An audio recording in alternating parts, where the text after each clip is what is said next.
Hey, it's Nate with Sauce Ain't the Boss here again, and today is day 125 of quitting alcohol.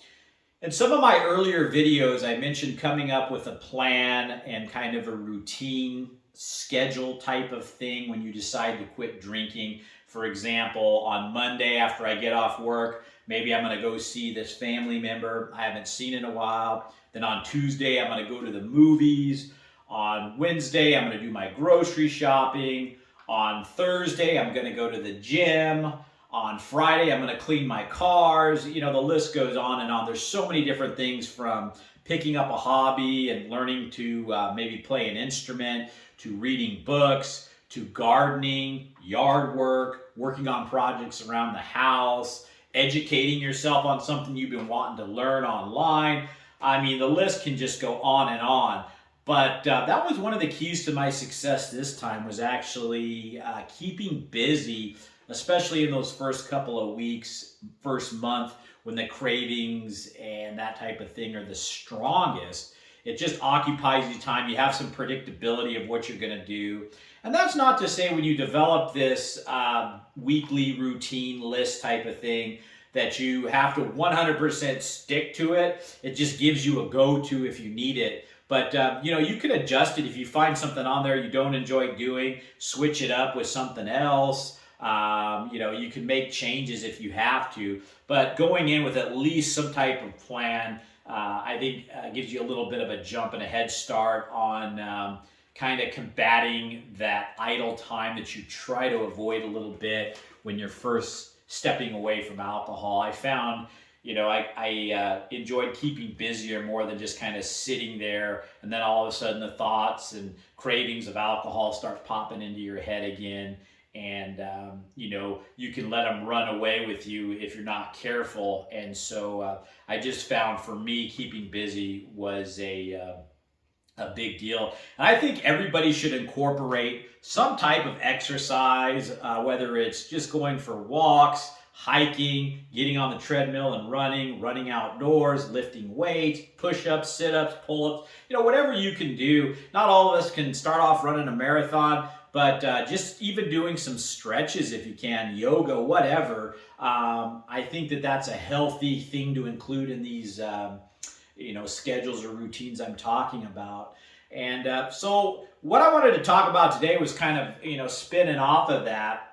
That's a good thing to do the first couple weeks or month when you start this. But then you find doing that is that later on, when you're past the cravings, like now I'm 125 days in. I'm not saying I still have cravings once in a while, but they're not near what they used to be. But I developed a routine now from some of those things in the earlier stages, like working out on certain days. On this day I do weights, on this day I do hiking outside, on this day I do cardio on the treadmill, that type of thing, or cleaning your cars on certain days. I've just found that now I have a lot of things that I enjoy doing on a daily basis from some of those earlier on schedules I created for myself. And I think that even after you get a distance and a ways past the alcohol, it's good to have a routine. That's not to say you want your life to be totally predictable and the same thing day in and day out. But, there's nothing wrong with saying, hey, I'm going to commit to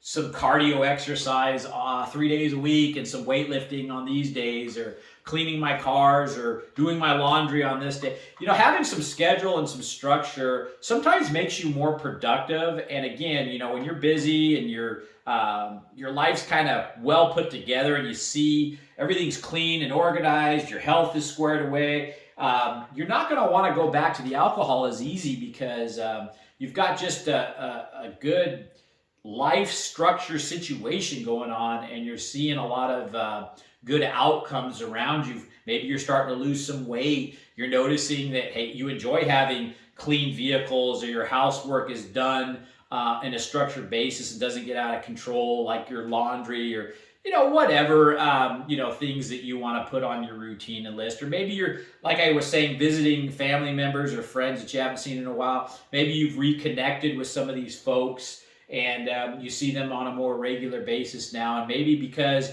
you're not drinking anymore, and they like the new you, or maybe your drinking was putting a strain on some of these relationships that you can now rekindle or whatever. That's it for today, guys. Just really give some thought to, if you're going to quit drinking alcohol, what does it hurt to sit down for 10 minutes and kind of come up with a game plan of what you're going to do to occupy your time that you would normally spend drinking, and come up with some good creative ideas that you're going to enjoy doing for that first month when the cravings are the strongest. It really helped me. I think it'll help you guys too. And then again, it's going to create some long-lasting good structures possibly in your life. 2 months after quitting, 3 months, 4 months, whatever it is, 6 months, a year, you've all of a sudden got some things that you really picked up and enjoyed doing that are now part of your life that are going to just help continue to keep you off the alcohol for the long term. So that's it, guys. Routine, schedules, and structure, not a bad idea when quitting alcohol. Hope you're getting something out of these videos. If you are, please give them a like. Subscribe to the channel if you can. And most importantly, remember, sauce ain't the boss. You are. You guys have a great day.